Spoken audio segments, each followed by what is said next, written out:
You got to stop letting Travis Kelce gaslight you into chasing tight ends in rookie drafts. You got to stop putting them on a pedestal.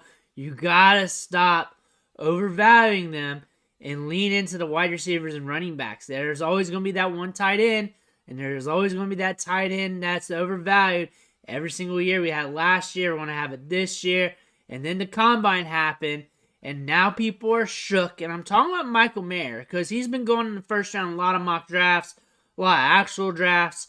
I've been seeing it all along on social media, and now when the combine happens, when we already knew these numbers were going to happen, we're going to get posted at the combine, people now want to fade him, talk down on him.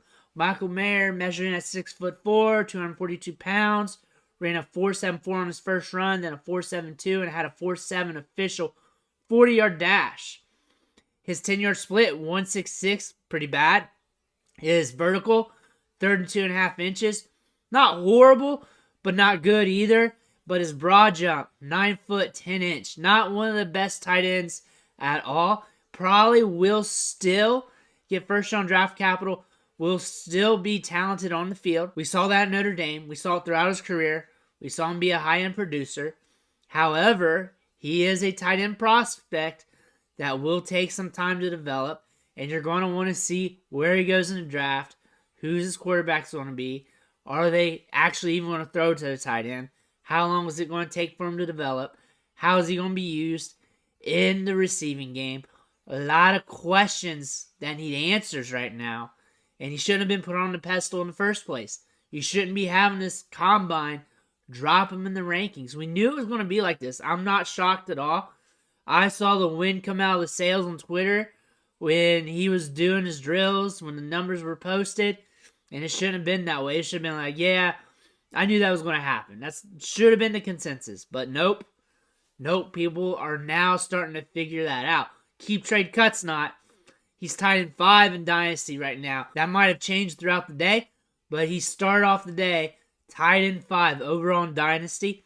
That's probably going to drop, guaranteed, once these numbers bake in. But again, you want to lean into running backs, and you want to take the values at wide receiver. Lean into the running backs of this year's draft. Take the values at wide receiver. Superflex, of course, you're going to do the quarterbacks. But to hammer this home, you want to lean into the running backs this year because that's where the strength is. Tight end's going to be deep. There's going to be plenty of tight ends to draft. There's some good ones this year. You're probably going to catch some in the 3rd round, 4th round rookie drafts that can help you out. Take tight end at their values. Let the tight ends come to you. And just look and headhunt for running backs and take the values at the other positions. That's all you need to do this year. Lock and load it. Just get a bunch of backs. Take them. And see which ones hit for you. Diversify the portfolio from league to league that you're drafting in. And then just stack up on the backs. Get some wide receivers that fall to you in value. Get the tight ends that fall to you at value. You'll be good to go. That's really all you need to do with this year's class. ADP is going to let you know who to get at a value. You diversify with the ones you want. Maybe get a couple that you don't want just in case. Just to diversify the portfolio. And that's it. Not that hard of a class to draft at. Wide receivers not too bad. It's not too stingy. Running backs deep.